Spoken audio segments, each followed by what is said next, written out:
Medigadda barrage విషయానికి వస్తే ప్రధానంగా మీరు చేసినటువంటి మొదటి ఆరోపణ ఏంటంటే బాంబు పేలిన విషయం. అంటే ఎవరో దాన్ని కూల్ చేశారు వాంటెడ్గానే, బాంబు పెట్టి పేల్చారని చెప్పేసి 4 నెలల కింద చెప్పా. అవును, ఇప్పటి కట్టుబడి ఉన్న మాటలకి రైట్. అంటే దీని మీద ఇప్పటి వరకు అంటే ఎవరు మాట్లాడకపోవడానికి గల కారణాలు ఏంటి సార్ అసలు?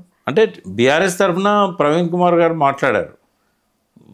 మొదట్లో ఏమైందంటే నిజంగానే ఏమన్నా మిస్టేక్ జరిగిందేమో అని ఒక మిస్గైడ్ అయ్యారు. బట్ ఇంజనీరు ఎవరైతే ఫస్ట్ విట్నెస్ ఎవరు అని అంటే ఆ సౌండ్ విని బ్యారేజ్ మీదకి పోయి అది కుంగిందాన్ని గమనించి, ఆ బ్యారేజ్ ఇట్లున్న బ్యారేజ్ ఇట్లయింది, ఆడ కొంచెము కింది గుంగింది, అది గమనించి వెంటనే పోలీస్ స్టేషన్ పోయి ఎవరో గుర్తు తెలియని వ్యక్తులు విధ్వంసం చేశారని చెప్పి పిటిషన్ ఇస్తే ఈ రోజు వరకు ఎంక్వైరీ లేదమ్మా. అంటే ఎఫ్ఐఆర్ కూడా నమోదైందని మాత్రం విన్నాను. ఎఫ్ఐఆర్ నమోదైంది 174/2023 మాధవపూర్ పోలీస్ స్టేషన్. విధ్వంసం అయిందని ఇచ్చారు వాళ్ళు, డేటెడ్ 22/10/2023. అలాగే నేను అంటే పర్సనల్గా మీరు చెప్పిన తర్వాత నేను కనుక్కున్నటువంటి విషయం ఏంటంటే అక్కడ కొంతమంది చెప్పినటువంటి మాటలు విలేకరులు కనుక్కుంటే ఇది నిజమే అని చెప్పేసి కొంతమంది చెప్తున్నారు.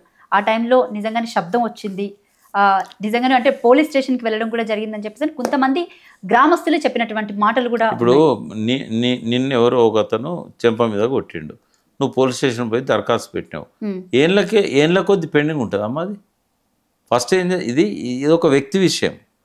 ఈ వ్యక్తి విషయంలో వాళ్ళు సీరియస్గా స్పందించి ముందు వాళ్ళని అరెస్ట్ చేస్తారు, సీసీ కెమెరా ఫుటేజ్ తీసుకుంటారు. మరి 4,000 కోట్ల బ్యారేజ్ను ఎలక్షన్ల ముందు దెబ్బతీస్తే నిద్రపోతుందా పోలీస్ డిపార్ట్మెంట్? డీజీపీ గారు ఏం చేస్తున్నారు? ఆ టైంలో ఏంటంటే ఎలక్షన్ కమిషన్ చేతిలో ఉంది, ఏది పాలనా యంత్రాంగం, పోలీసు.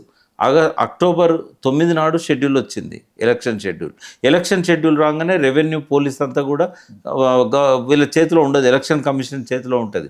కేసీఆర్ సీఎం అయినా కూడా అమాయకంగా మాట్లాడతాడు ఉత్తమ్ కుమార్ రెడ్డి. మరి కేసీఆర్ సీఎం కదా, అప్పుడు ఎందుకు మీరు పట్టించుకోలేదు అంటాడు. అంటే ఎలక్షన్ కమిషన్ కదా పట్టించుకోవాల్సింది, దాని మీద ఎంక్వైరీ చేయాల్సింది పోలీస్ ఆఫీసర్లు కదా. ఇప్పుడు పోనీ మరి ఇప్పుడు 18 నెలలు 22 నెలలు అయిందికే రేవంత్ రెడ్డి వచ్చి, మరి మీరేం చేసిందా? మేడిగడ్డ పోయింది అక్టోబర్ 21, ఎలక్షన్ నవంబర్ 30 అయినాయి, నువ్వు డిసెంబర్ 7 నాడు ప్రమాణ స్వీకారం చేసినావు. ఇప్పటికి 20 నెలలు అయింది కదా, 20 నెలల్లో నువ్వేం చేసినావు? ఎందుకు దాన్ని బయటికి తీయలేదు? అంటే వీళ్ళు చేసిన కుట్ర బయటకు వస్తుంది. అంటే ఇదే విషయానికి సంబంధించి పీసీ ఘోష్ నివేదిక ఏదైతే ఉందో దీని గురించి కూడా అసెంబ్లీలో చర్చిస్తామని చెప్పేసి రీసెంట్గా మాట్లాడడం జరిగింది. అసలు ఈ బాంబు పెట్టినలా లేదా అనే దాన్ని కానీ, పోలీస్ స్టేషన్ నుంచి ఎఫ్ఐఆర్ తెప్పించుకోవడం కానీ పోలీస్ అధికారి చేతిలో ఉన్న విజిలెన్స్ కమిటీ చేయలేదు. 2 రోజులకు వచ్చిన డ్యామ్ సేఫ్టీ అథారిటీ పట్టించుకోలేదు ఆ ఎఫ్ఐఆర్ను. 2 సంవత్సరాల పాటు విచారణ చేసిన పీసీ ఘోష్ గారు కూడా పట్టించుకోలేదు. పోలీస్ స్టేషన్లో మూలుగుతూ ఉన్నది ఇంకా ఎఫ్ఐఆర్. ఆ పీసీ ఘోష్ ఇచ్చిన అందులో ఏమున్నదో మనకు తెలియదు. బట్ వీళ్ళు చెప్పిన అడ్డమైన మాటల్ని మనం దృష్టిలో పెట్టుకున్నప్పుడు అడ్డమైన రాతలే కనబడుతున్నాయి ఆ పీసీ ఘోష్ నివేదికలు కూడా. ఆయన మరి వీళ్ళని ఇన్ఫ్లుయెన్స్ చేయడానికి రాసిండా? వ్యక్తిగతంగా అయితే నాకు ఆయన మీద అభిమానం ఉండే, ఆయన ఏం మేనేజ్ చేయడానికి వీలు కాదు. సుప్రీంకోర్టు చీఫ్ జస్టిస్గా పనిచేశాడు, మంచి పేరు తెచ్చుకున్నాడు. బాబ్రీ మస్జిద్ లాంటి, శశికళ లాంటి కేసులలో పనిచేశాడు, లోక్పాల్ అయ్యిండు ఫస్ట్ భారతదేశానికి. మరి అటువంటి వ్యక్తి ఇట్లా మేనేజ్ అవుతాడని నేను అనుకోలేదు.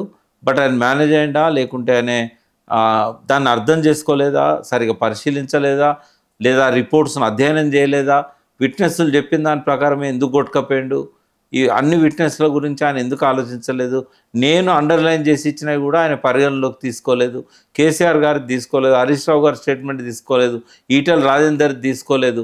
ఇంత ఏకపక్షంగా రిపోర్ట్ వస్తుందా? ఒకవేళ పూర్తి నివేదిక వస్తే అది చదివిన తర్వాత ఇట్లే ఉంటే కనుక చెత్తపుట్ట దాఖలు చేయమని చెప్తాం. శ్రీకృష్ణ కమిటీ రిపోర్టుకి ఏ గతి పట్టిందో పీసీ ఘోష్ కమిటీ రిపోర్టుకు కూడా అదే గతి పడుతుంది. హైకోర్టు దాన్ని కొట్టేసినా కొట్టేయకపోయినా ప్రజలలో మాత్రం దానికి ఉండే విలువ అదే.